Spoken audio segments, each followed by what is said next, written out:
Haleluya.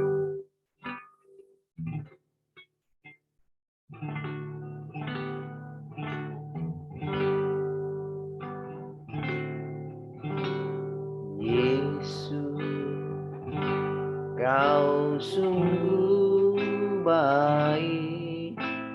Yesus, namamu indah.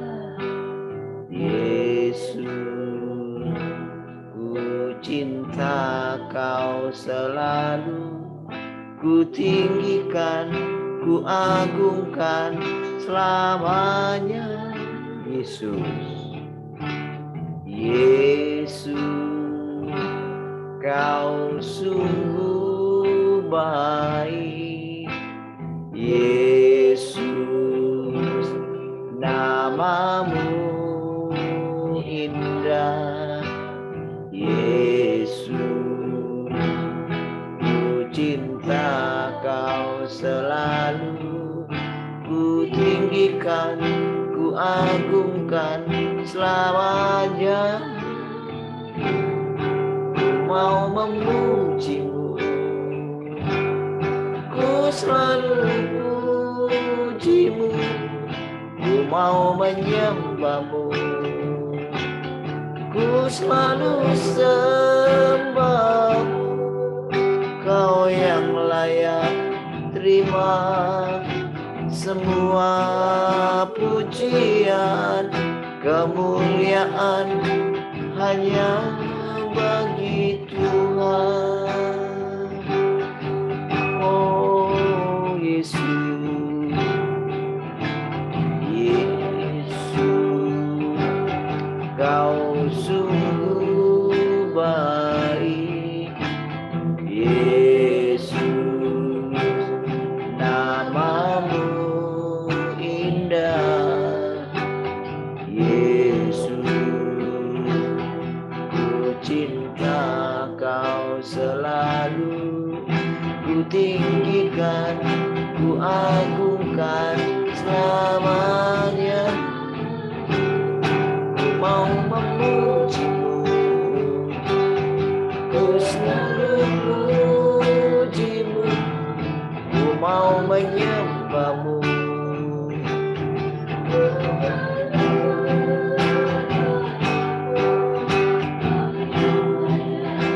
terima semua pujian, kemuliaan hanya bagi Tuhan. Kau yang layak, Kau yang layak terima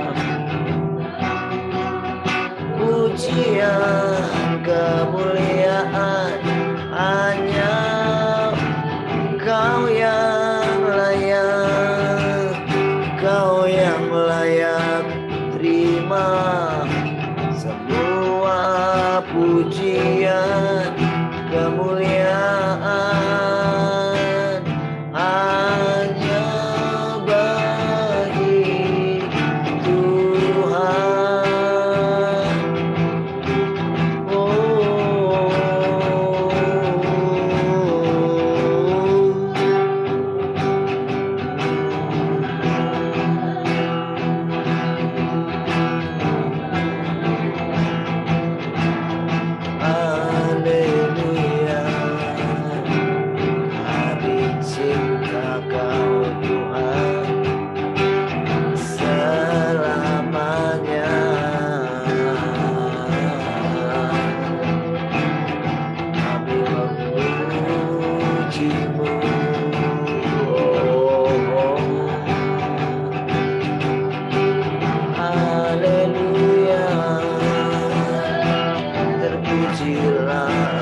kepadamu, Yesus.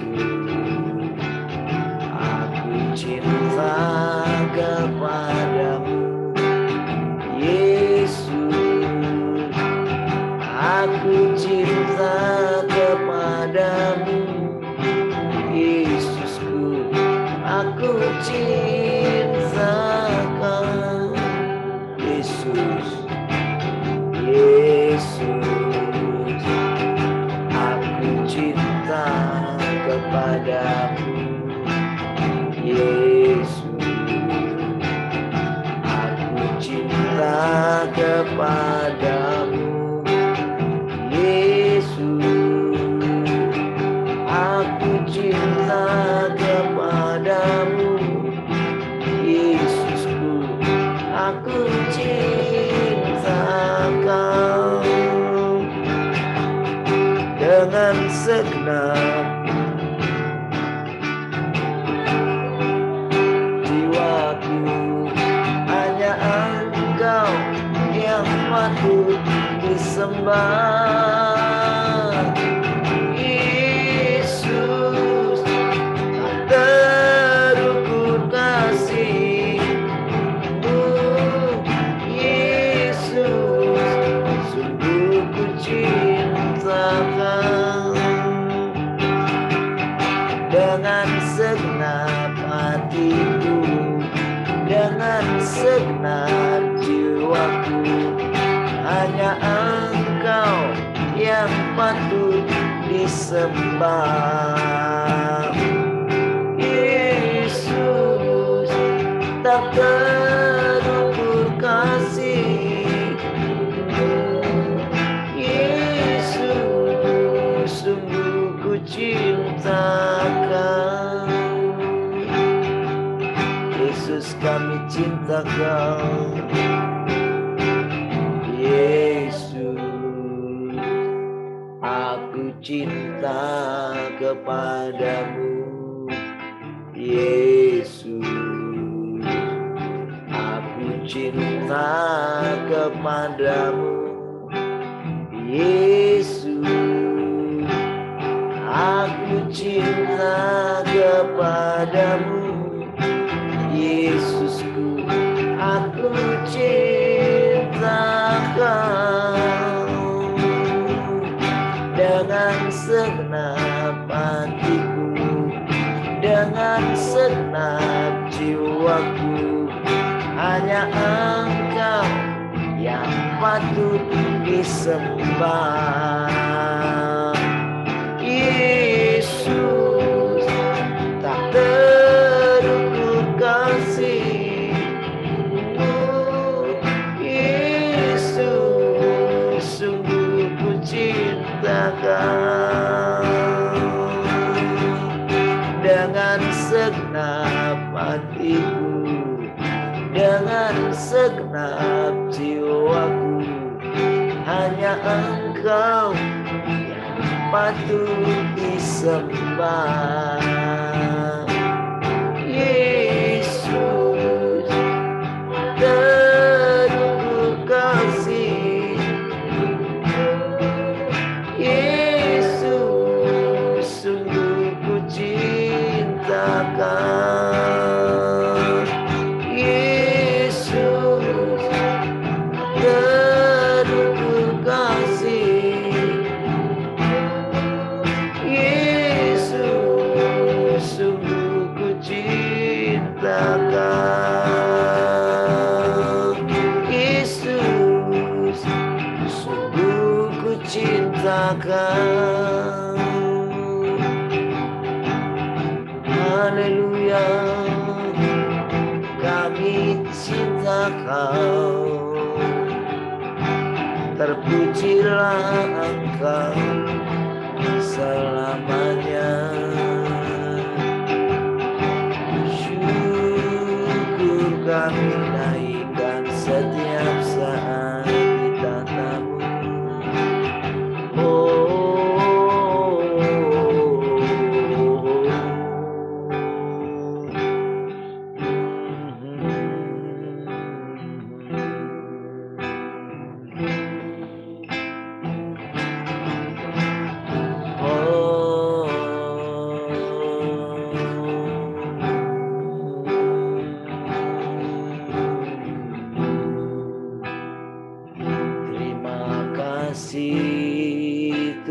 Terima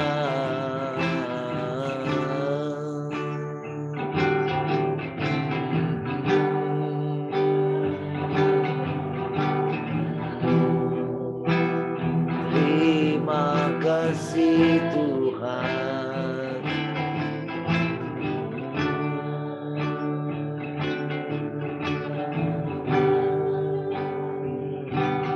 Haleluya.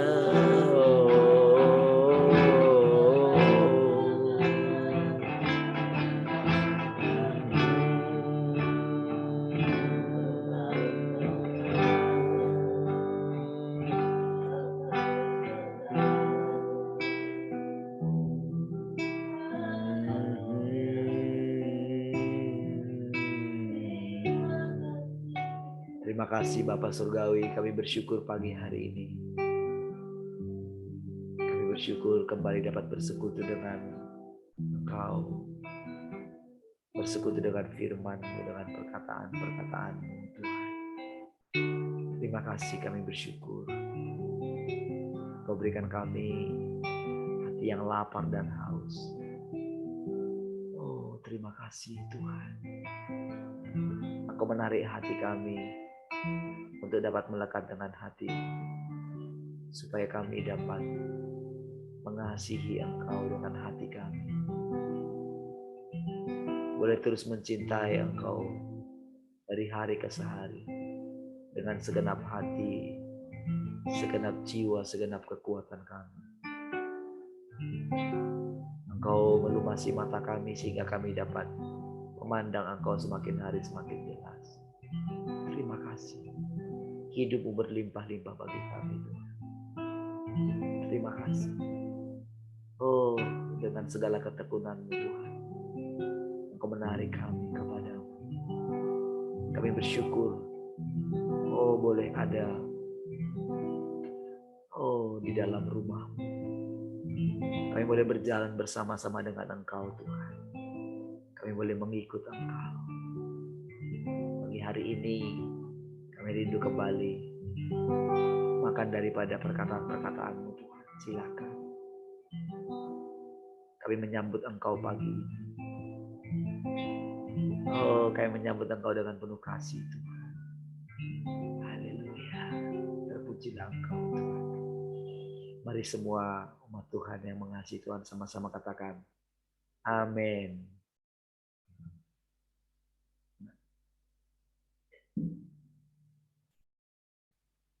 Puji Tuhan, selamat pagi, shalom semua. Shalom, selamat pagi. Halo, selamat pagi semua. Shalom yang lain. Suaranya mana? Shalom, Pak.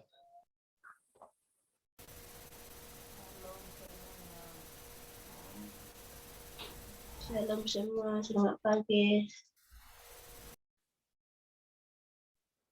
Yang lain? Cek suaranya dulu. Pagi-pagi parau enggak? Iya, shalom semuanya. Selamat pagi. Pak, Janu salamnya di chat gitu. Alright. Ya, salam yang di radio ya. Ada Pak Lunggu. Siapa satu lagi? Ada 2 saja di radio. Mungkin Ma Alexa ya.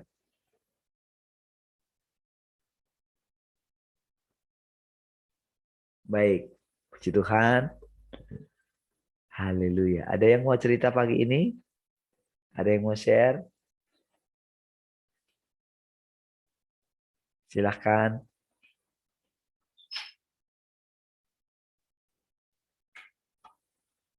Mak Yabes mungkin mau share enggak?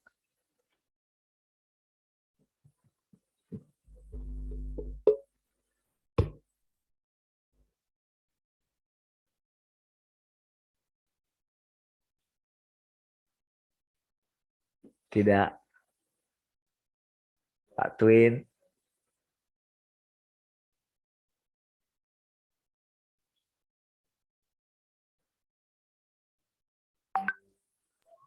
Shalom semuanya. Iya, shalom. Puji Tuhan, sehat-sehat semuanya kita. Amin. Saudara, saya percaya kita terus melihat pekerjaan Tuhan. Melihat pekerjaan Tuhan yang nyata dalam hidup kita, dalam segala keadaan kita. Semuanya kita masing-masing berproses ya. Punya prosesnya masing-masing untuk bisa lebih mengenal Allah itu tanpa apa kata orang gitu.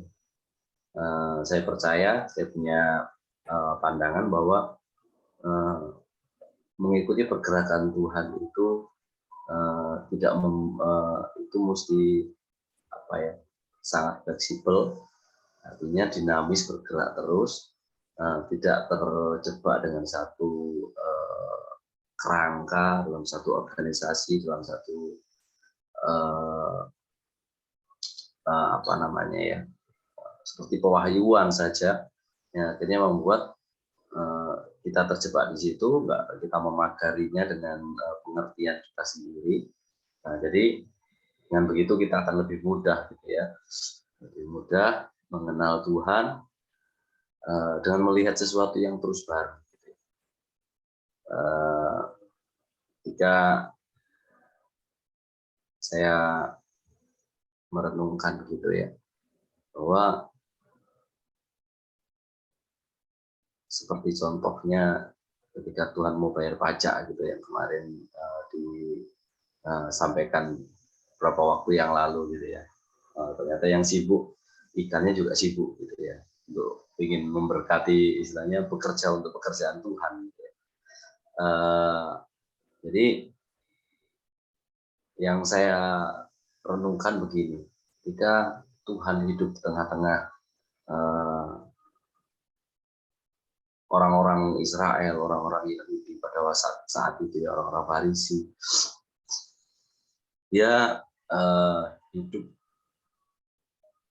dengan kelimpahan, tapi dia tidak nyata kelimpahan dunianya gitu ya. Sebenarnya dia berlimpah-limpah walaupun dia tidak memegang kelimpahan itu. Artinya memegang itu kan, Tuhan nggak punya kereta yang apa mahal gitu ya. Tuhan nggak punya rumah, bahkan dia bilang anak manusia tidak punya tempat untuk meletakkan kepalanya gitu ya. Yang mau saya sampaikan bahwa ketika Tuhan hidup di tengah-tengah itu dengan kesederhanaan sekali gitu. Dia bisa menikmati segalanya dari apapun, dia bisa menampung apapun, atau dia bisa menyatakan kelimpahan, kemewahan dari hidupnya. Tapi yang saya lihat kesederhanaan yang Tuhan nyatakan ketika dia harus berjalan kaki gitu ya. Nggak ada istilahnya yang dia harus pergi kemana pakai kuda, kan nggak pernah ada. Tuhan naik kuda itu kan cuma sekali aja, keledai itu aja. Sekali aja kalau kita lihat di cerita itu ya. Nah, dia naik keledai itu cuma sekali dan keledainya itu brand new gitu, baru gitu.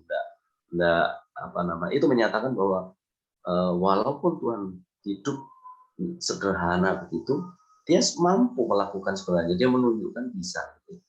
Tapi karena menunggu kehendak Bapaknya, dia bisa menunjukkan itu gitu.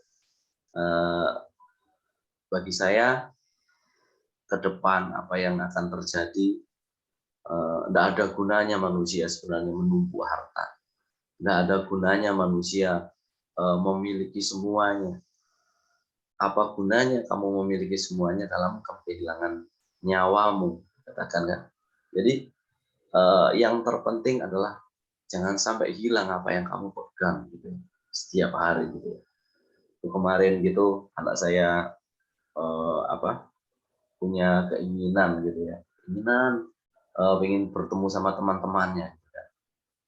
Coba dinasihati karena saking sudah menggebu-gebunya gitu, ingin berjumpa sama temannya, mungkin karena sudah lama gitu nggak ketemu di sekolah, di rumah sendirian nggak punya teman gitu ya. Saya bisa pahami sebenarnya, tapi ketika itu sudah menggebu-gebu, bagi saya ada sesuatu yang harus dibetulkan gitu ya. Ketika dinasihati, wah keras gitu kan, sampai dia marah gitu, masuk ke kamar gitu, dia diam saja di kamar gitu. Saya cuman di sampingnya gitu, saya eh, tidur di sampingnya, saya ngomong pelan-pelan gitu. Kasih pengertian gimana dulu jangan sampai terjadi seperti hidup papanya gitu yang dulu ya, karena saking itunya saya kasih tunjuk, eh, ya mungkin puji Tuhan juga, saya punya bukti gitu ya, bahwa karena saya menuruti keinginan saya, ya terpaksa saya tidak punya jari manis gitu ya. Kehilangan jari manis gitu, jadi manisnya hilang satu gitu saya. Eh, jadi ketika saya tunjukkan gitu ya, dia dari yang pertamanya doang, kalau saya lihat gitu anak saya marah, jengkel gitu, saya bisa rasakan karena saya dulu pernah mengalami hal yang seperti itu gitu ya. Itu sampai dia bisa nangis sampai bengkak-bengkak itu matanya gitu. Benar-benar wah, saya ngomong tuh nggak berhenti, pelan saya ngobrol gitu, saya bilang terus eh, tentang kesederhanaan hidup itu, tentang bagaimana walaupun nanti suatu saat nggak ada gunanya kamu punya apa-apa gitu ya. Kalau hidupmu eh, nampak misalnya seperti punya segala sesuatu, justru orang akan bersaing dengan kita. Waktu kita menunjukkan eh, apa namanya manusia duniawi kita, orang bisa menilai, kan dikatakan begitu ya. Jadi waktu kita menampak hidup manusia kita, orang akan semakin bersaing gitu ya. Ada satu pepatah yang sering dipakai orang-orang dunia ini, rendahkanlah dirimu sampai tidak ada yang bisa merendahkannya lagi gitu ya. Itu satu bagian hidup yang sebenarnya sangat berarti sekali gitu ya. Karena orang mungkin, wah saya punya kemarin gitu ya, eh, saya tuh lebih suka manggil orang itu bang. Saya juga nggak suka panggil nama gitu ya sama teman gitu ya. Walaupun usianya di bawah saya gitu, bang, mas gitu kan. Saya panggil itu. Ternyata ada juga beberapa orang yang ketika kita panggil itu, dia merasa kita jadi uh, di bawah dia gitu ya. Dan ada pembuktian-pembuktian yang Tuhan nyatakan gitu ya. Itu bagi saya sesuatu yang itulah hidup gitu ya. Ketika suatu saat gitu yang saya punya teman gitu, uh, dia senior gitu, saya masih bekerja di satu perusahaan di mobil otomotif itu, dia senior saya di situ gitu. Tapi usia lebih muda sebenarnya gitu ya. Tampangnya sih lebih muda saya gitu. Nah waktu kami pergi gitu, SPK kalau otomotif itu pemesanan kendaraan gitu, akan pergi gitu kan pas hari Jumat, kemudian diajak, wah kita sudah dapat rezeki, kita pergi sholat Jumat lah ya, ayo saya bilang sama semangat gitu. Wah dia nggak tahu kalau saya masih baru, ayo kita pergi. Udah sampai di depan masjid itu, di Ayu itu, kemudian saya bilang, bang aku masuk aja, aku nggak ikut ya, saya tunggu di luar aja.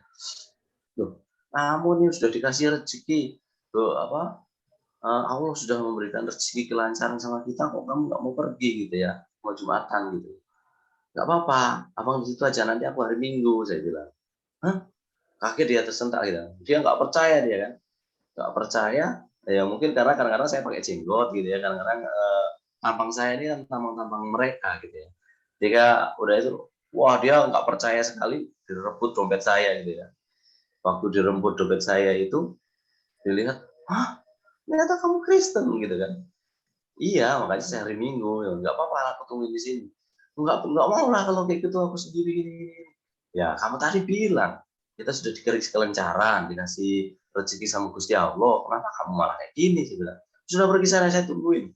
Akhirnya dia karena udah saking shocknya gitu, dia nggak jadi pergi gitu kan. Wah, saya jadi banyak ngomel sama dia ya. Kamu ini, saya marahin gitu. Dia masih terpelongo gitu ya. Saya kok bisa kamu kayak gitu. Maksudnya justru kamu yang maksa saya ke itu gitu ya. Terus dia lihat usia saya lebih tua gitu. Sejak saat itu sebelumnya dia panggil saya, wah suka-suka gitu. Sejak saat itu juga sampai sekarang itu panggil saya itu Bang gitu, Mas gitu ya. Bahkan sekarang itu eh, dia sempat pas buka handphone saya itu setelah itu kan ada apa namanya saya screenshot gitu ya apa kartu pendeta gitu. Dia semakin tersentak gitu ya. Karena ternyata kamu pendeta gitu. Dari orang yang dia orang Batak Muslim gitu ya. Jadi sekarang itu kalau telepon saya itu Shalom Pak Pendeta, selalu malah kayak gitu, ini kan macam mana ini? Saya bilang Waalaikumsalam, saya bilang selalu begitu. Gitu. Jadi eh, yang ingin kita nyatakan bahwa Tuhan itu itulah hidup setiap hari gitu ya. Waktu dia down gitu ya, saya tahu itu waktu itu pernah terjadi PHK, saya sudah nggak kerja pekerjaan dengan dia. Wah dia kena sakit paru-paru gitu, kurus nggak bisa jalan gitu. Wah itu saya tiap duduk gitu, kamu jangan lupakan sholatmu, kamu dulu itu udah terlalu brutal hidupmu, ini saya nasihat gitu kan. Sampai dia merasa ada satu hal yang berbeda dari hidup kita. Gitu. Tiap kali Jumatan gitu, di tempat kami nongkrong itu, saya tukang jaga meja gitu. Karena satu meja itu penuh itu, misalnya 6 orang gitu di meja itu, ya saya sendiri yang itu gitu. Kadang bahwa saya bisa menyatakan Tuhan, saya ceritakan Tuhan gitu. Mereka bertanya gitu. Waktu mereka pergi hari Jumat gitu atau pas jam-jam sholat gitu, itu udah dipanggil pergi sana, itu udah dipanggil saya udah pergi sana gitu. Wah, saya nggak ada satu keinginan pengen menunjukkan sesuatu, enggak. Natural itu, natural gitu rasanya. Ya begitulah kita mestinya hidup. Karena apa? Hidup kita sebelum waktu kita di tempat-tempat modern sebenarnya, hidup kita sebelum kita dikenalkan dengan satu pergerakan agama yang menurut kita apa namanya, ini loh Tuhan gitu, bisa merasakan, bisa berbahasa roh, bisa memuji, bisa merasakan hadirat Tuhan. Naturalnya dulu waktu saya hidup di kampung gitu, ya begitu gitu loh. Maksudnya tidak akhirnya apa? Tidak berbeda, tidak terpisah dengan teman-teman saya gitu. Kenapa sekarang ketika kita mengenal Tuhan kita terpisah dengan mereka? Memang apa namanya, Tuhan mau memisahkan kambing dan domba, tapi bukan kita yang memisahkan. Yang memisahkan Tuhan, yang memisahkan kita dengan mereka itu Tuhan, bukan kita. Waktu kita memisahkan kita dengan mereka, kita sedang keluar dari kandang Tuhan. Tuhan yang harus cari kita, harus dibalikan lagi gitu. Jadi ada satu hal yang apa namanya, naturalnya hidup itu, saya bisa merasakan, saya bangga sekali jadi orang kampung gitu ya. Jujur sekarang saya bisa merasakan saya sangat bangga jadi orang kampung. Waktu saya sebelum apa namanya, sejauh ini mengenal Tuhan rasanya malu. Saya cerita sama anak saya itu nangis gitu ya. Saya malu sekali ketika misalnya dulu waktu zaman-zaman STM gitu kan, rasanya kan masih mencari jati diri kan, songong-songong gitu kan, malu-malu kalau saya diejek kan malu gitu ya. Itu pantang gitu. Saya bilang bapak saya itu petani, itu pantang. Bapak saya pedagang, pengusaha. Karena memang juga ada usaha gitu. Tapi sebenarnya ya basicnya kan tani gitu. Kenapa harus malu gitu? Ketika saya ingat kebaikan bapak saya gitu, kelihatan mengingat segala kebaikan bapak saya dengan segala keadaan, membuat anak-anaknya, mengajari anak-anaknya dengan kesederhanaan gitu ya. Saya bisa melihat kebanggaan ketika menjadi orang desa. Orang desa itu semuanya bisa. Kalau kemarin Bu Rahel cerita tentang apa namanya, ibu yang bercocok tanam gitu kan, mungkin ibu heran melihat orang itu kok bisa ya kayak gitu ya, nanam apa ini, hidup dengan kondisi kayak gitu ya. Itulah sebenarnya naturalnya kita hidup gitu loh. Semuanya bisa kita lakukan, tidak terbatas gitu loh. Saya yang sering apa namanya, berantem dengan istri saya itu, berantemnya artinya Mama ini nggak boleh kayak gitu. Karena apa? Semuanya dibatasi gitu loh. Kadang-kadang karena istri saya itu kan apa namanya, orang kota gitu ya. Jadi kalau lihat binatang apa gitu, nanti jangan, nanti ini tersengat nanti kayak gini, lihat apa gitu kan. Ini nanti gimana kalau ini, bahaya ini Pak. Ini orang desa dimakan Pak bilang. Ini orang desa belalang, belalang itu udah heboh gitu kan, orang kota gitu kan. Atau ada binatang apa itu kan heboh gitu kan. Kalau di kampung Ada ulat yang masih entung itu dimakan semuanya gitu. Nggak ada ini, itulah maksudnya naturalnya hidup ya. Nggak ada ketakutan bener-bener gitu. Orang kota justru banyak takut gitu ya. Apa namanya, punya ketakutan ini, apa namanya, mau ke sana nanti takut gini main gitu. Coba kalau di kota, anak kita pergi main gitu aja rasanya kan nanti takut. Karena apa? Bayangan itu kan ada nanti diculik orang, ada berita-berita. Kalau dulu orang satu kampung ke kampung yang lain pulang sore, mana dicari gitu ya. Dicarinya kalau udah sore-sore nggak pulang-pulang baru dicari gitu ya. Itu pun nggak sampai, udahlah pasti pulang gitu loh. Jadi apa namanya, saya bangga sekali menjadi orang desa karena bisa apa? Kalau anak saya bilang papi ini, kayak apa MacGyver gitu. Semuanya bisa gitu ya. Semuanya bisa dikerjakan gitu ya. Masa bisa apa bisa itu. Saya percaya orang kampung lebih hebat daripada orang kota gitu ya. Dalam sisi ini hidup gitu ya sebenarnya. Untuk survive, untuk bertahan gitu. Sama-sama ditaruh. Saya rasa orang desa lebih kuat gitu ya. Hal ini membuat apa? Orang desa kan sederhana, mikirnya pun sederhana gitu ya. Mikirnya kan nggak bayangannya punya ketakutan nanti. Gimana ya nanti kalau kayak gini? Sudah melangkah saja gitu. Kadang-kadang kita hilang dari situ karena apa? Karena kita pakai bahasa rohani, kita mengandalkan Tuhan. Kita menunggu Tuhan berbicara gitu ya. Udah jalankan saja hidup ini gitu loh. Apa namanya, kita, wah Tuhan, wah kadang-kadang pekerjaan kecil, Tuhan lakukan besar, kita bicara sesuatu itu yang bagi orang desa itu biasa gitu. Itu bukan mujizat bagi orang desa gitu. Kadang mujizat orang kota bagi orang desa bukan mujizat gitu. Jadi karena apa? Hidup ya begitulah hidup gitu loh. Nyata-nyata hidup itu begitu gitu. Jadi eh, tingkat rendahkanlah dirimu sampai orang tidak bisa merendahkan lagi itu.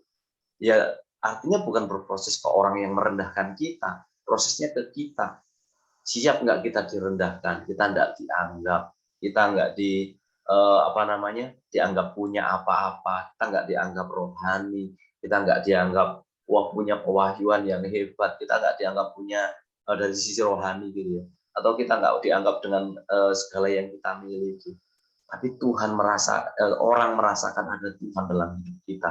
Waktu kita ada di sana, memang benar kita berproses masing-masing. Satu dengan yang lain kita punya proses-proses yang berbeda. Tapi saya percaya proses yang Tuhan izinkan bagi kita ya bagi kita. Jadi kalau kemarin Pak Barin bilang eh, tidak usah apa namanya mengeluh atau menggerutu gitu ya. Hiduplah dengan apa yang kita alami. Diam itu emas, kadang-kadang kan Tuhan bilang gitu. Emas itu bagi kita sama Tuhan gitu. Kita jadi emasnya Tuhan waktu kita diam, ketika kita dianiaya, ketika kita diremehkan, ketika kita direndahkan. Waktu kita diam, kita emasnya Tuhan, bukan kita emas di hadapan orang lain. Karena sampah bagi orang lain kita kadang. Tapi itulah emas di hadapan Tuhan. Waktu kita mengalami banyak yang berat atau pengalaman-pengalaman yang berat, lebih banyak diam kita pakai untuk menghadapi hidup yang selanjutnya itu lebih baik gitu ya. Tidak menggerutu, tidak mengeluh gitu ya dengan keadaan kita. Kita jalani. Karena apa? Semakin kita nggak mengeluh, kita tahu apa yang membuat apa yang orang lain katakan berat, kita bisa berkata itu tidak berat, itu biasa bagi kita, itu ringan bagi kita. Jadi bagi saya kesederhanaan, dan saya melihat anak-anak kita ketika hari Sabtu gitu dengan bahasa yang sederhana, dengan cara yang menyembah yang sederhana, yang ya tidak, mereka tidak pintar, mereka tidak bisa menyembah seperti waktu kami dulu gitu ya. Tapi saya tahu mereka akan merasakan kesederhanaan itu setiap hari ketika Tuhan kita perkenalkan pada mereka dan mereka mengenal secara pribadi. Ini loh Tuhan.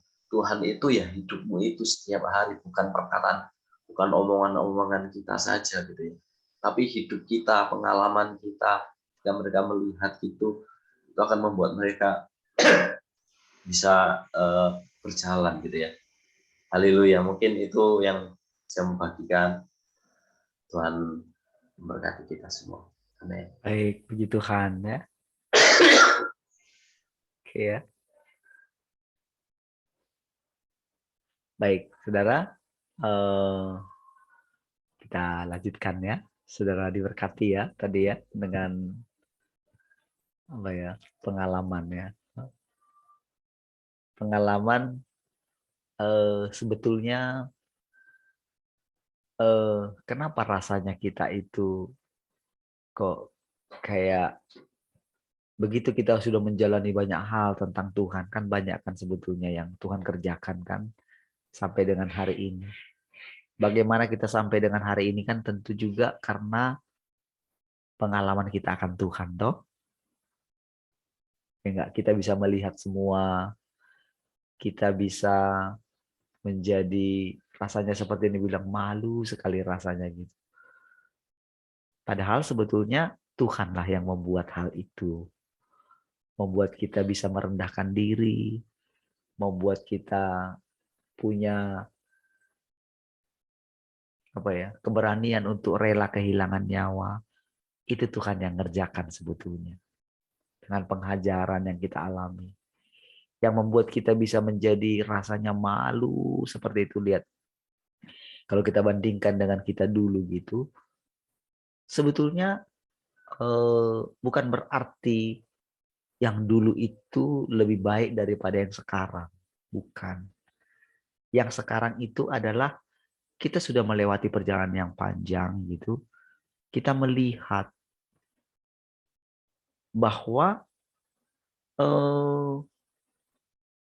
akibat kita itu mengasihi Tuhan, mendapatkan banyak hal tentang Tuhan, ternyata ada unsur kesombongan yang memang dimunculkan oleh hadirnya Tuhan itu sebetulnya. Ya, jadi walaupun rasanya kita itu rasanya mungkin sepertinya kan kalau dengan seperti rasanya mundur, rasanya gitu. Kok lebih baik dulu gitu. Bukan sebetulnya ya. Jadi sebetulnya dengan kita mengalami banyak hal tentang Tuhan itu dan ternyata Tuhan menunjukkan bahwa itu semuanya tentang pekerjaan Tuhan dalam hidup kita. Itu sebetulnya yang membuat lebih dalam gitu. Jadi disitulah kita boleh melihat perbedaannya Tuhan bekerja atau tidaknya di dalam kita. Rohnya itu bekerja atau tidaknya. Apakah Tuhan sudah mendapatkan kita? Kita boleh membandingkan diri kita gitu. Ya, itulah namanya perjalanan hidup. Dan memang ketika kita sampai kepada satu masa di mana tak ada lagi hal yang menarik dari dunia ini, itu kemajuan malahan. Nggak ada hal yang... Jadi untuk mencapai hal di mana kita tidak tertarik lagi dengan dunia ini, dengan segala gemerlapnya, dengan segala keinginannya, itu pekerjaan Tuhan dan tidak mudah sampai ke situ, saudara. Bayangkan Asaf itu, saudara, dia itu selalu bergejolak dalam hatinya gitu ketika melihat orang-orang fasik yang enak sekali hidup mereka gitu, gemuk-gemuk mereka gitu, kaya-kaya mereka gitu. Yang dimaksud orang fasik itu, saudara, tetap juga dia itu umat Tuhan juga, tetapi umat Tuhan yang istilahnya munafik gitu sebetulnya gitu loh. Jadi agama itu jadi topengnya dia gitu. Pengetahuan firman Tuhan itu jadi tamengnya dia gitu. Untuk menutupi perlakuannya yang jahat gitu. Dia ngomong lembut tapi di dalamnya jahat gitu. Tetapi kok rasanya kok mereka itu anteng-anteng aja gitu kan. Bisa rasanya menikmati panjang-panjang hidupnya gitu kan. Jadi itu, saudara, cukup pergumulan yang panjang bagi dia, saudara. Dan sebetulnya bagi kita juga demikian gitu. Kalau kita renungkan sebetulnya, cobalah saudara bayangkan Tuhan yang memiliki segala sesuatu, tapi dia rela, bahkan dia yang menciptakan iblis gitu. Tapi dia rela memberikan dirinya bagi iblis demi mendapatkan manusia kembali. Lah, dia pencipta ya. Dia bisa lakukan apa saja loh. Dia rela jadi miskin. Benar-benar miskin kok.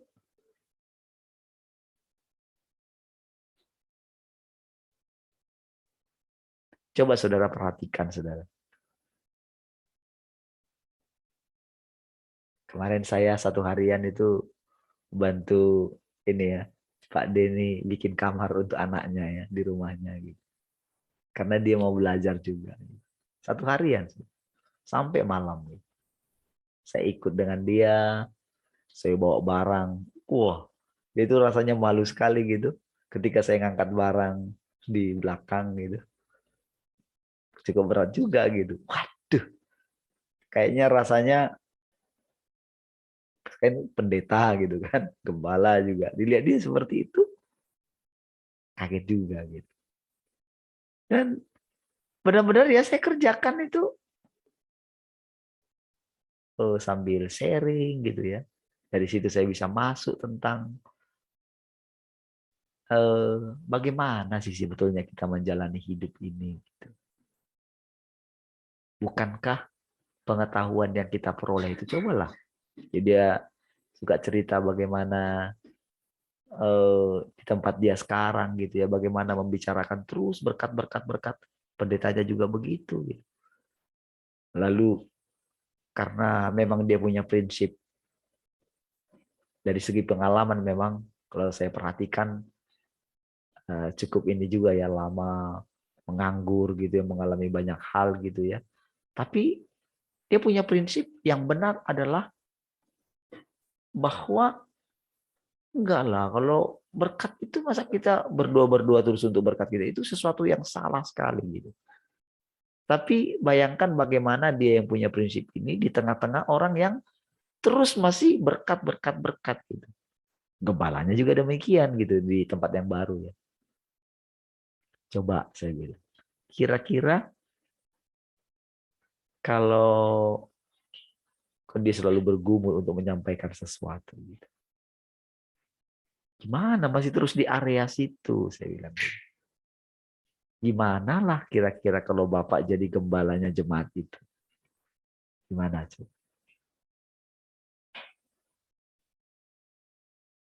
Kira-kira gimana lah? Apakah Bapak bisa menyampaikan terus kebenaran yang sebetulnya sudah salah gitu loh. Salah sekali. Apakah Bapak bisa bertahan dengan keadaan seperti itu? Bagaimana gejolak di dalam hati Bapak ketika tahu kebenaran yang sesungguhnya?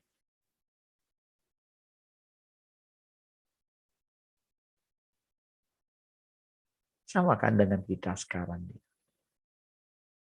Kadang kita kan bergulat gitu ya. Bergumul gitu. Saya kemarin tidak jadi ya menghadiri pernikahan itu. Karena gini saudara. Ada satu hal saudara yang memang saudara tadinya itu saya pengen pergi. Karena begini saudara. Yang pada waktu pertama itu adalah begini. Karena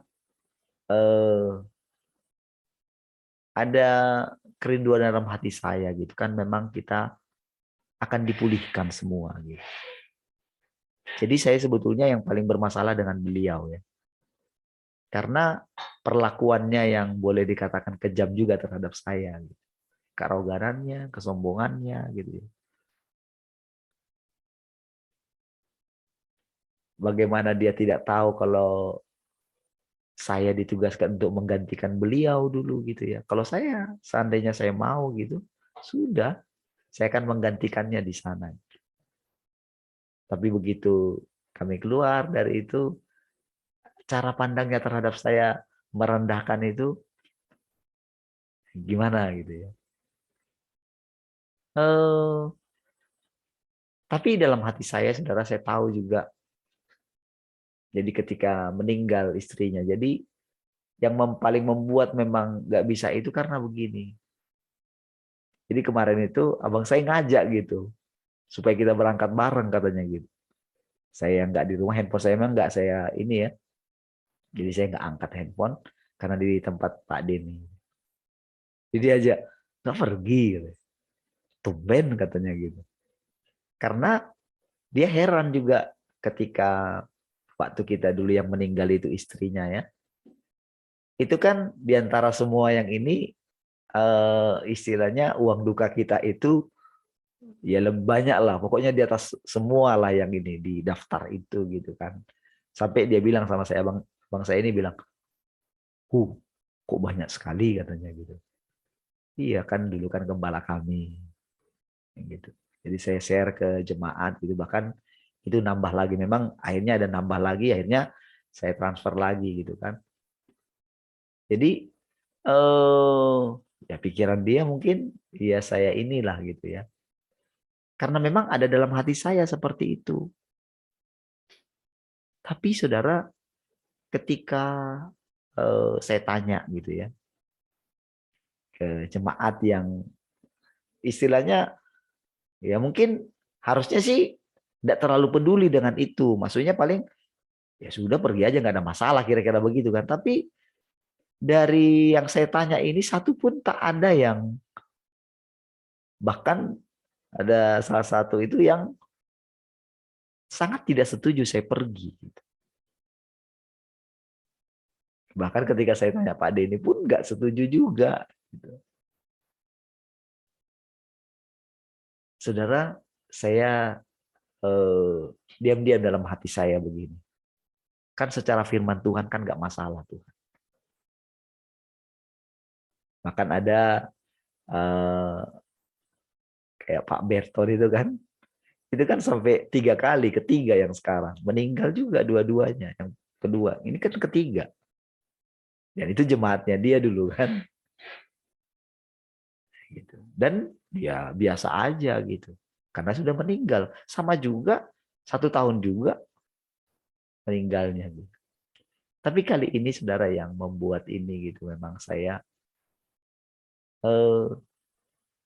harusnya saudara, orang yang berapa lama kita ikut Tuhan,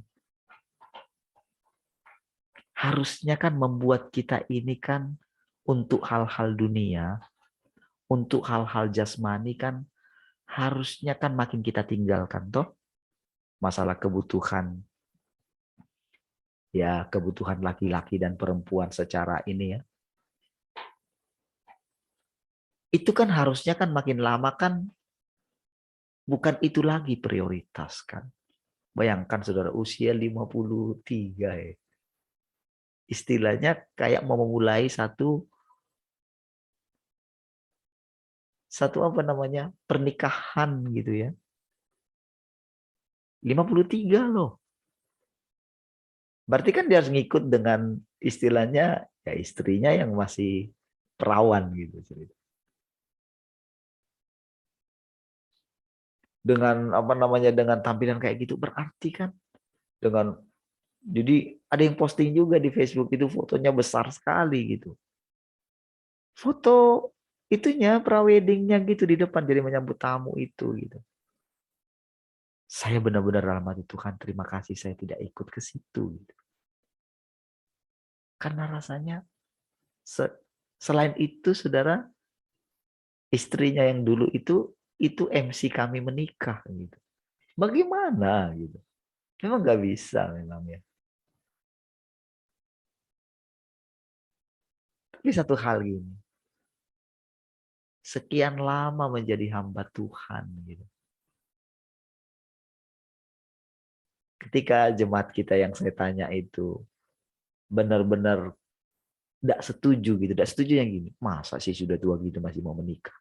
Saya enggak lah, padahal dia bilang begitu loh.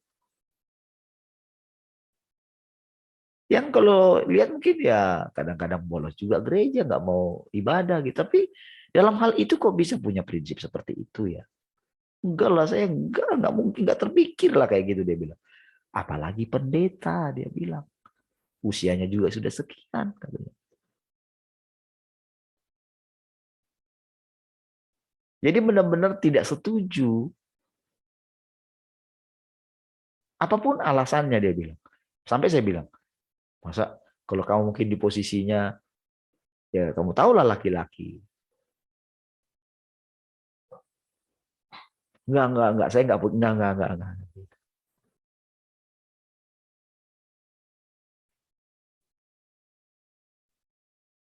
Saudara, semakin kita itu mendapatkan Tuhan, maka hal-hal dunia ini tidak menarik lagi bagi kita.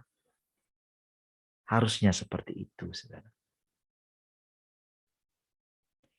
Jadi ada satu kebenaran, saudara, yang di dalam hati saya, saudara. Apa sebetulnya tujuan kita? Apa sebetulnya yang kita mau dapatkan dari Tuhan itu? Berkatkah? Pengetahuan kah? Sorga kah? Apa sih?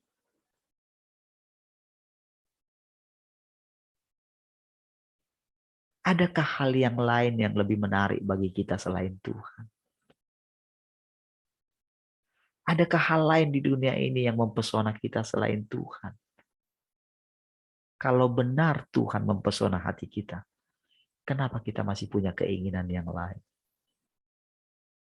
Kenapa kita masih pengen punya ini, punya itu? Pengen nyaman, pengen ini. Pengen pergi kemana-mana gitu. Bebas rasanya gitu. Pengen menikmati fasilitas dunia ini gitu. Ketika hujan lebat misalnya gitu, ngantar anak gitu. Rasanya ya pengenlah punya mobil gitu ya, berat seperti ini gitu.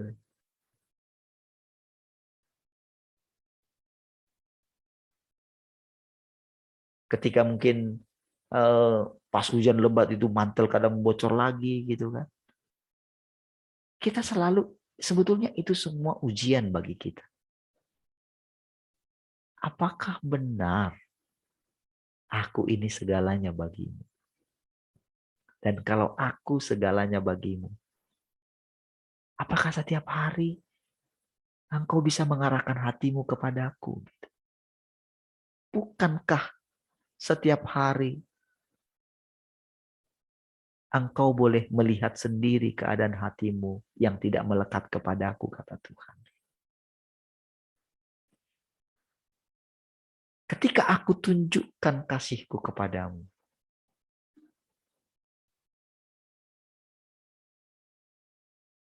apakah engkau melihat itu semua?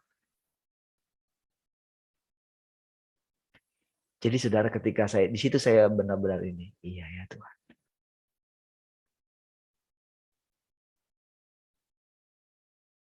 Iya Tuhan, saya tahu saya tidak perlu ada di situ. Entah apapun dibilang tentang saya. Nanti kan hari Senin kan kami akan jumpa gitu di sidang MD gitu ya. Pasti akan ketemu dengan beliau gitu. Apa yang akan saya jawab?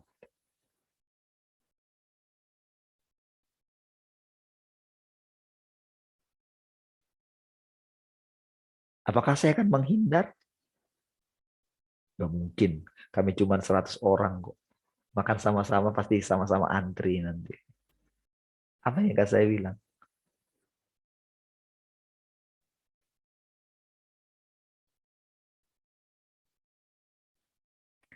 Saudara,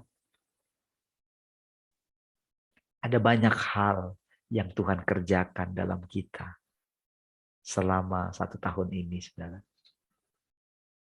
Itulah penghakimannya. Penghakimannya itu bukan hukuman, saudara. Bukan. Hajaran itu bukan hukuman. Hajaran itu justru adalah kasih tingkat tinggi yang tidak dikenal oleh orang yang masih mencintai dunia ini.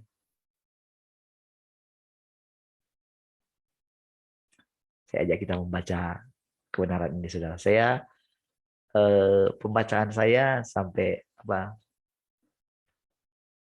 sudah jauh sekali memang ya. Tapi saya melihat saudara hubungannya satu dengan yang lain. Saya pengen melanjutkan yang kemarin, tapi ketika pas saya baca ini saudara, ini menjelaskan apa yang sedang kita alami. Ya, baik saya baca ya. Jadi ketika saya baca ini saudara, simak saja baik-baik karena di sana pun sudah ada penjelasannya. Ya, baik.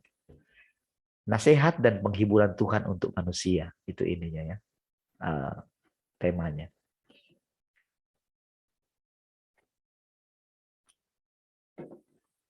Hari ini Tuhan menghakimi, menghajar dan menghukum engkau. Tetapi ketahuilah bahwa penghukuman atasmu bertujuan supaya engkau dapat mengenal dirimu sendiri. Benar kan? Yang tadi di-share-kan itu kan? Supaya engkau mengenal dirimu sendiri. Apa sebetulnya yang kita cari selama ini? Katanya kita mencari Tuhan. Yang kita cari apa? Supaya kita bisa buat mujizat. Supaya kita punya karunia. Supaya kita bisa dihargai orang. Supaya jadi pendeta, jadi apa saja gitu. Jadi kaya, orang menganggap kita, wah itu diberkati oleh Tuhan. Oh karena dia sungguh-sungguh. Penghukuman, kutukan, penghakiman, hajaran, semua ini bertujuan agar engkau dapat mengenal dirimu sendiri. Sehingga watakmu bisa berubah. Dan terlebih lagi, supaya engkau dapat mengetahui nilaimu. Dan melihat bahwa semua tindakan Tuhan adalah benar.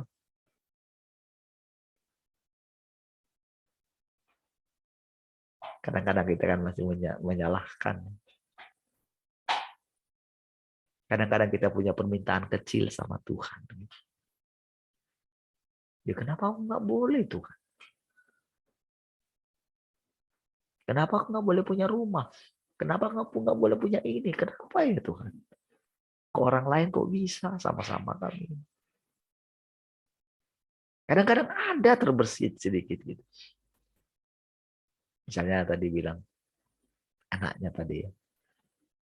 Ketika bilang seperti itu rasanya memang dalam hatinya itu, kok nggak bisa sih? Menggerutu gitu. Ketika Tuhan itu datang ke hati kita gitu. Seperti itu keadaannya. Kita nangis rasanya.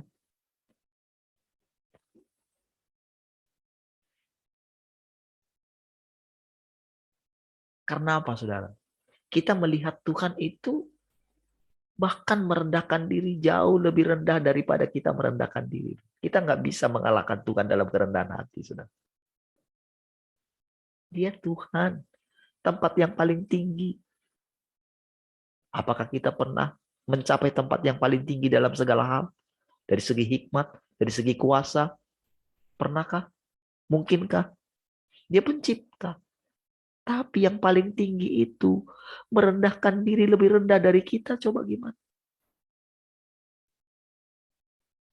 Kalau kita merendahkan diri di hadapan Tuhan, menyembah Dia, itu wajar. Kita menyembah sampai kita itu mencium kakinya, itu masih wajar. Dan itu saudara masih, justru kita itu diberikan privilege bisa mencium kakinya. Itu sudah tinggi sekali kita itu, saudara. Sudah hebat sekali itu. Tapi Dia merendahkan diri daripada kita, lebih rendah dari kita. Makanya kita nggak bisa mengalahkan Tuhan. Makanya ketika dibilang rendahkanlah dirimu sampai tidak ada satu orang pun yang bisa merendahkan engkau. Bagi dunia itu kebodohan. Tapi itulah firman Tuhan. Itu perkataan Tuhan yang sangat tinggi sekali. Dan orang bisa menerangkan itu dengan baik. Tapi ketika mengalami, banyak orang yang mundur. Kita berjuang dengan segala keinginan kita.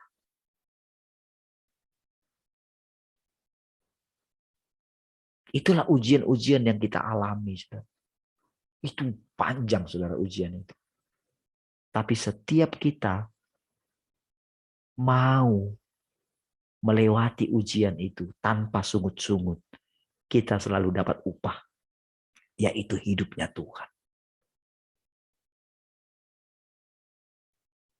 Maka, saudara, orang-orang terdekat kita, itulah yang paling pertama menjadi jarahan bagi kita.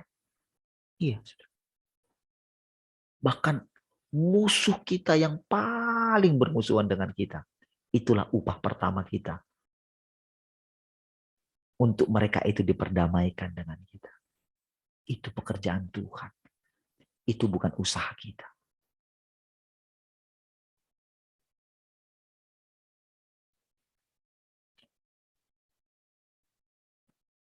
Semua tindakan Tuhan adalah benar dan sesuai dengan wataknya dan kebutuhan pekerjaannya, bahwa Dia bekerja sesuai dengan rencananya untuk keselamatan manusia, dan bahwa Dia adalah Tuhan yang benar, yang mengasihi dan menyelamatkan manusia, yang menghakimi dan menghajar manusia.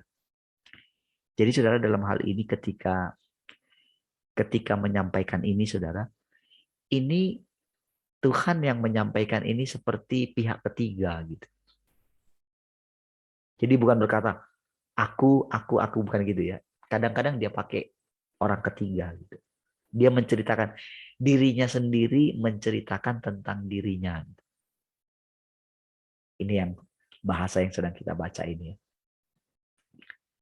Jika engkau hanya tahu bahwa engkau memiliki status rendah, sudah rusak dan tidak taat, tetapi tidak tahu bahwa Tuhan ingin menyatakan keselamatannya dengan jelas melalui penghakiman dan hajaran yang dilakukannya di dalam dirimu hari ini, berarti engkau tidak tahu cara mengalaminya. Apalagi mampu terus maju. Jadi kalau kita hanya mengetahui betapa rusaknya aku, tapi kita tidak melihat bagaimana prosesnya Tuhan menyelamatkan kita. Inilah prosesnya sebetulnya. Jadi sebetulnya kita itu lebih tepatnya bukan dihajar dengan penderitaan secara badani, bukan itu. Lebih tepatnya kita itu dihajar oleh firman. Perkataannya yang membuat kita itu makjleb gitu.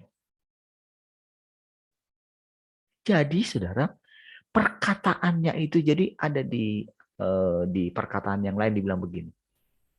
Tuhan mengucapkan firman-Nya tanpa ekspresi, tanpa emosi.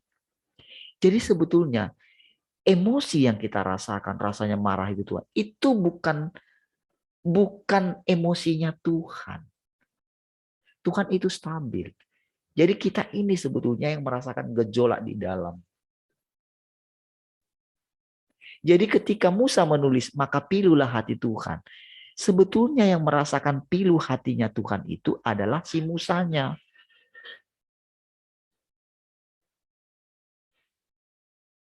Kita nggak mengerti itu dulu. Tapi sekarang kita bisa mengertinya. Jadi firman-Nya itu membuat nanti kita itu jadi dengan apapun kejadian itu, karena kita sudah mengalami hidup yang berlimpah, kita sanggup tenang dalam segala keadaan. Nggak menggerutu gitu.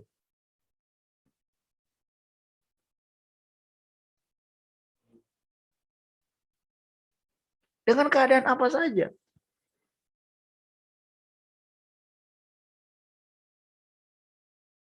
Dengan tampang orang yang misalnya, karena kan sekarang ini saudara makin sulitnya pekerjaan, kan para pencuri, perampok gitu ya. Itu kan makin ini ya, ya makin berani saja gitu loh, saudara. Kadang mengintai dulu, katanya, oh di sana hilang ini, bisa hilang laptop, bisa hilang motor apa gitu loh di komplek kita ini. Jadi hati-hati dengan orang ini. Istri saya bilang, ada kemarin di situ ini. Anaknya langsung takut. Ngapain takut? Kenapa langsung nggak ngomong aja? Ngapain di situ, Om? Supaya setannya itu kan pergi kan?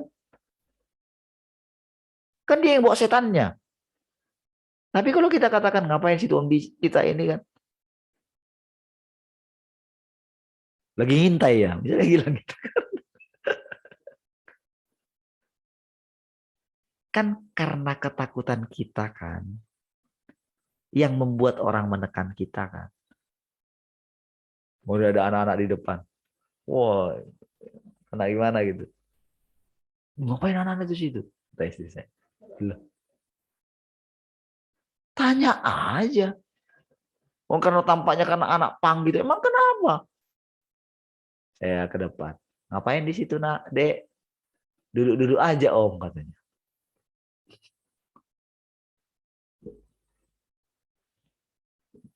Jadi saudara, semua segala keadaan. Jadi ketika diperhadapkan dengan orang, emang kenapa? Emang kalau kita ketemu dengan presiden, kita harus tunduk gitu. Kalau ketemu dengan Presiden Putin misalnya gitu, kita takut dia pegang tombol bomnya itu gitu. Emang kenapa kalau ketemu dia?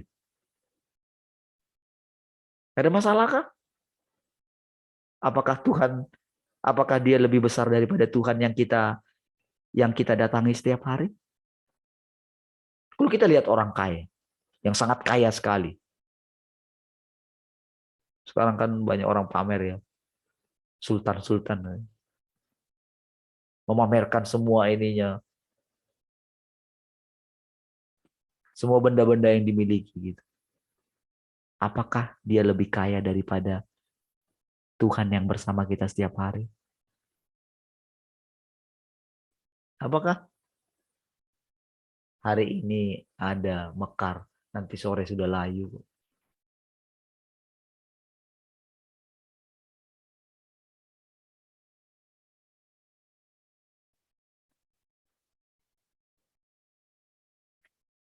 Tuhan ingin menyatakan keselamatannya dengan jelas melalui penghakiman dan hajaran yang dilakukannya di dalam dirimu hari ini. Berarti engkau tidak tahu cara mengalaminya, apalagi mampu terus maju. Tuhan tidak datang untuk membunuh atau membinasakan, tetapi menghakimi, mengutuk, menghajar, dan menyelamatkan. Nah, disinilah saudara,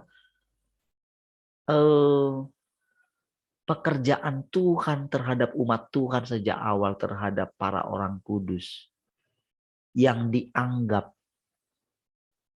tidak tepat. Gitu. Disinilah orang-orang yang hanya mengenal Tuhan sebagai pengasih dan penyayang. Gitu.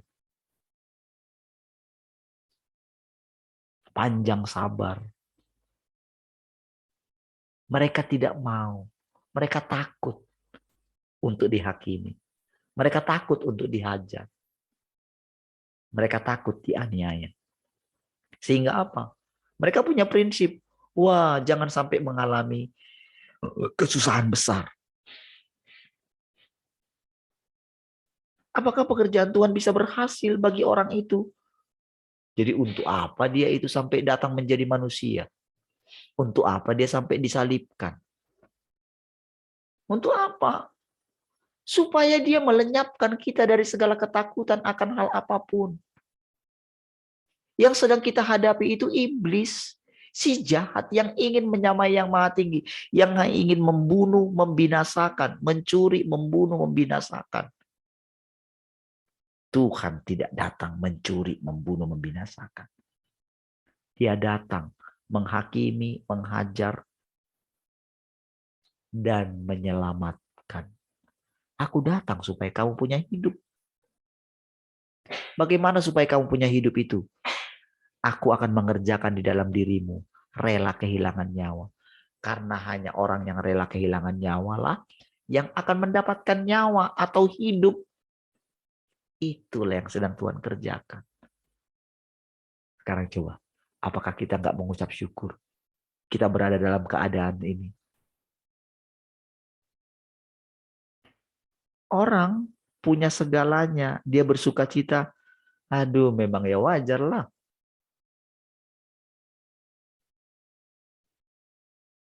Makanya saudara, pengajaran yang salah yang masuk ke dalam gereja. Kamu akan kaya, kian lama kian kaya, dan menjadi sangat kaya. Itu bukan firman, saudara. Itu adalah perkataan yang dibuat menjadi firman. Yang sudah ditetapkan. Itu keadaan yang dialami oleh Ishak pada waktu itu. Dituliskan dalam kitab Kejadian itu. Maka menaburlah Ishak. Maka dia menjadi kaya, kian lama kian kaya. Ternaknya bertambah berkali lipat. Lalu orang membuat itu sebagai satu tujuan yang ingin dicapainya. Sehingga di gereja-gereja nggak diberitakan lagi tentang hidup seperti yang kita pelajari selama ini, saudara. Nggak itu lagi menjadi inti. Yang diajarkan adalah bagaimana sambil menyelam minum air, katanya. Mau Tuhan, tapi dunia juga mau. Mau Tuhan, tapi Mammon juga mau. Menyembah Tuhan, menyembah Mammon juga.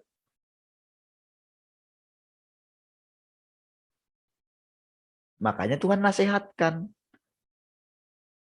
juallah segala kekayaan untuk beli emas yang telah dimurnikan. Bagaimana? Apakah langsung kita disuruh? Enggak. Kita diperhadapkan dengan keadaan kita. Kita diperhadapkan dengan kebutuhan-kebutuhan kita. Kita tergoda enggak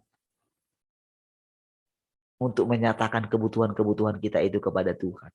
Mau enggak kita meningkat? Kan Tuhan sudah tinggal dalam kita. Buktikan dong. Kalau Tuhan itu memang tinggal di dalam kita, buktikan. Itu maksudnya. Jadi ujian yang kita alami itu adalah bagi kita. Supaya kita berlatih gitu loh. Kamu itu sudah dalam kerajaanku. Kalau kamu terus begini, hatimu masih melekat kepada dunia, itu berarti kamu belum lepas. Ada orang yang kaya di bumi, masuk surga gitu.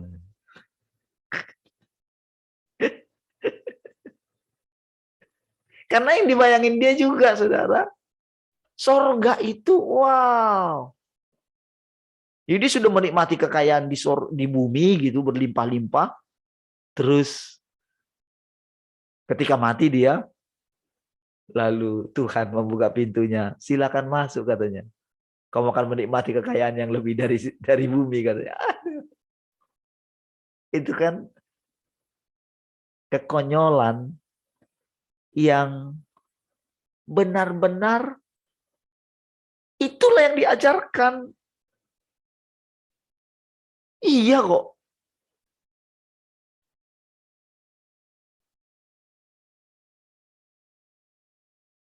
Makanya ketika dunia mulai meminta apa yang menjadi miliknya itu, mereka mempertahankan. Kamu kan mau ini kan terbebas dari semua virus-virus di dunia ini. Maka kamu harus menerima vaksin 1, vaksin 2, booster. Itu harus diupdate terus, saudara. Nanti dengan kamu di booster terus sampai berapa kali gitu, maka kekuatanmu itu akan jadi super gitu. Antibodimu itu akan jadi super gitu. Orang yang takut mati akan mengejar itu. Apakah saudara takut mati? Kalau takut mati, jangan mimpi masuk surga. Kalau takut sakit, takut kena virus, takut kena apapun gitu, takut dianiaya, takut sama pemerintah, jangan mimpi masuk surga. Di surga nggak ada orang penakut. Di sorga nggak ada orang yang tak rela kehilangan nyawanya. Di sorga adalah kumpulan orang-orang yang sudah mempersembahkan tubuhnya dengan sukacita. Di sorga adalah orang-orang yang mau menjalani kehidupan yang dijalani oleh pemilik sorga itu ketika ada di muka bumi. Itu kumpulan orang-orang di sana, saudara. Di kerajaan sorga itu. Itulah langit baru dan bumi baru. Itulah Yerusalem baru. Yerusalem baru itu dibangun dengan nyawa orang-orang kudus. Kita seperti membawa hidup kita ke sana. Menjadi batu-batu yang hidup, saudara. Ketika saudara menghadapi ujian, bisakah saudara menengadah ke sorga? Atau bisakah saudara melihat Tuhan persis di samping saudara, memperhatikan saudara? Sama seperti ketika Tuhan memikul salibnya, saudara.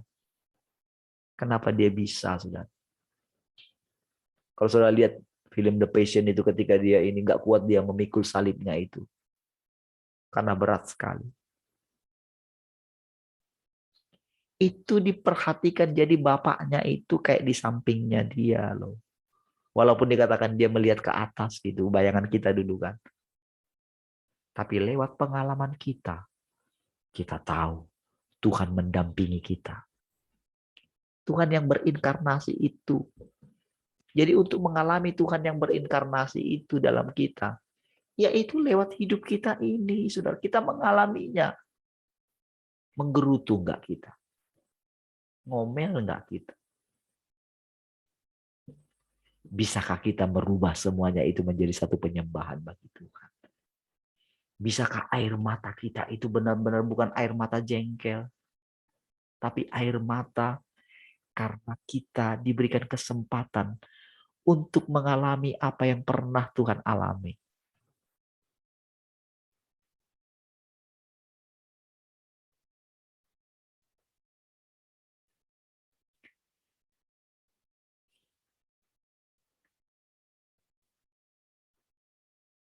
Ketika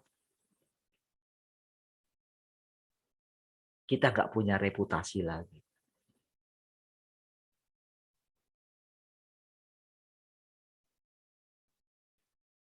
itulah Tuhan yang sedang berinkarnasi dalam kita. Itulah Tuhan yang makin lama makin jelas kita lihat wajahnya, saudara. Karena apa? Setiap hari, saudara, rasanya hati kita ini mau bergejolak rasanya. Nggak kuat rasanya gitu.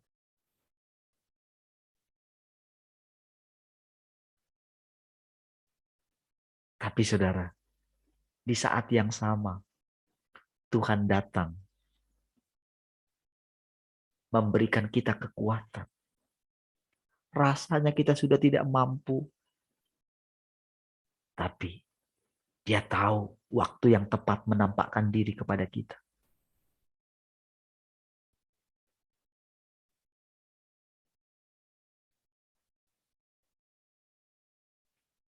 Jadi saudara, di dalam penghakimannya itu, saudara, ada kasih yang lebih tinggi dari yang pernah kita alami. Justru esensi daripada penghakiman dan hajarannya adalah kasih. Kasih yang sempurna.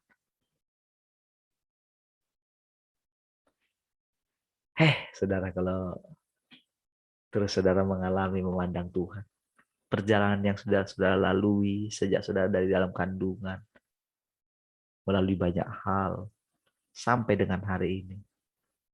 Oh, rasanya saudara, mulut kita ini tidak henti mengucap syukur kepada Tuhan. Ada lagu gembala kami dulu ya. Mulutku terus beri syukur. Balik.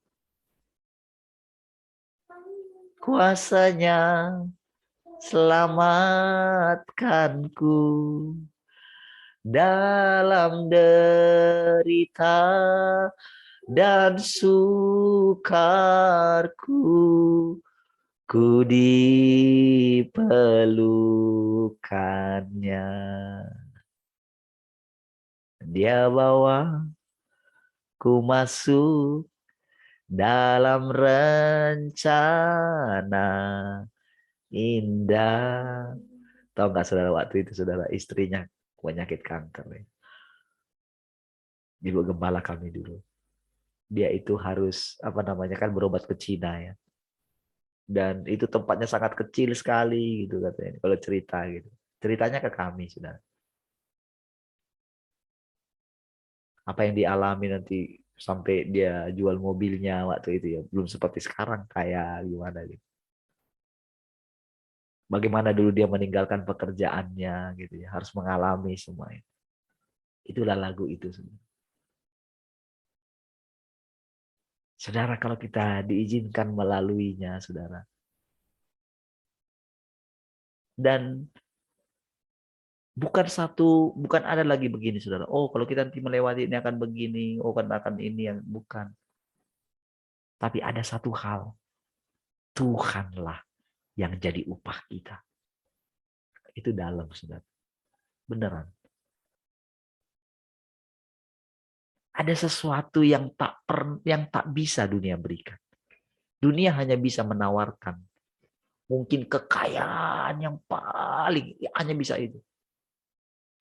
Tapi tahukah saudara? Semuanya itu semu.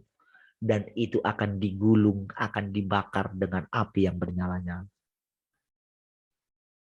Hanya satu yang tinggal tetap. Yaitu Tuhan. Yaitu firman-Nya. Kita diperkaya oleh perkataan-perkataannya setiap hari. Ketika saudara cerita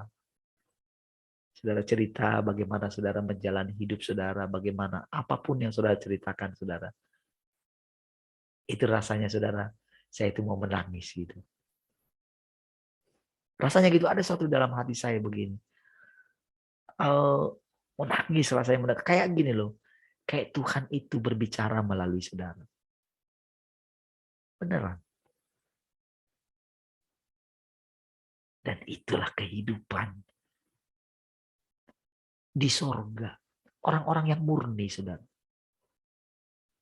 Orang-orang yang tidak munafik. Orang-orang yang mengalami penghancuran. Tetapi hasilnya adalah permata. Hasilnya adalah batu putih, saudara. Yang dikatakan, aku mengaruniakan kepadamu batu putih. Aku mengaruniakan kepadamu apa saja nama yang baru. Itulah kita yang sekarang, saudara. Jadi nama yang baru itu, saudara. Jadi yang lama itu sudah digantikan tentang kita. Semua. Mau kita dulu minder, mau kita dulu suka apa saja yang rusak yang dulu. Kita diganti dengan wajahnya Tuhan. Wajah Tuhan yang sesungguhnya. Ini aku, kata Tuhan setiap hari. Dan itu bukan di luar. Itu dalam pengalaman saudara. Benar-benar saudara mengalami Tuhan itu hidup kembali di muka bumi. Lewat mana? Lewat pengalaman hidup saudara.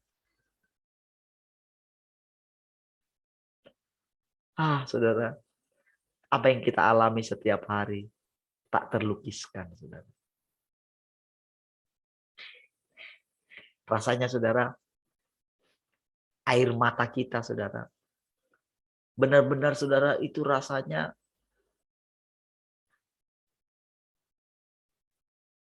kita persembahkan kepada Tuhan air mata, tapi air mata sukacita loh saudara. Bukan air mata penderitaan. Di dalam air mata penderitaan itu saudara, itu masih sesuatu yang ada unsur diri kita sendiri. Kita jadi merasa berdosa. Kita telah mempersembahkan air mata kita untuk ambisi kita, untuk keinginan kita. Itu rasanya berdosa sekali ketika kita mengenal yang sekarang. Dan air mata yang inilah yang ditampung Tuhan dalam firman-Nya. Itulah air mata kehidupan, saudara. Air mata kehidupan inilah yang kita bawa. Lalu kita tumpahkan di bait sucinya Tuhan. Di kolam pembasuhan itu, saudara, yang mengalir itu. Air mata kehidupan yang mengalir dari dalam hati kita. Karena kekaguman kita kepada Tuhan. Bolehkah sekarang saudara melihat keindahan Tuhan, saudara? Bolehkah saudara bisa memandang sekarang kepuasan di dalam hati Tuhan ketika kita membicarakan? Ketika saudara mendengarkan perkataan-perkataan ini, apakah saudara sedang tidak mendengarkan Tuhan berbicara kepada saudara? Dengan terus terang. Apakah saudara tidak terpacu untuk turut menanggung sedikit saja beban dari Tuhan? Apakah saudara tidak merasa bangga sekali kalau saudara ikut turut menanggung bebannya Tuhan? Sudah lewat 4, saudara. Kita lanjutkan nanti malam ya. Puji Tuhan, saudara semua, mari kita berdoa. Terima kasih Tuhan, kami bersyukur pagi hari ini. Terima kasih Tuhan, kami boleh bersekutu, kami boleh menikmati keindahan-Mu Tuhan. Kami boleh menikmati setiap perkataan-perkataan-Mu Tuhan. Dan kami dapat memandang Engkau dengan jelas dari hari ke hari. Terima kasih Tuhan. Kita bekerja bersama-sama hari ini Tuhan. Kita bergaul dengan orang-orang yang kita jumpai hari ini Tuhan. Dengan siapa saja. Biarlah kerajaan-Mu semakin meluas di atas muka bumi ini Tuhan. Terpujilah Engkau Tuhan untuk selama-lamanya. Mari kita semua yang mengasihi Tuhan sama-sama katakan. Amin. Baik saudara, puji Tuhan semua. Tuhan Yesus memberkati.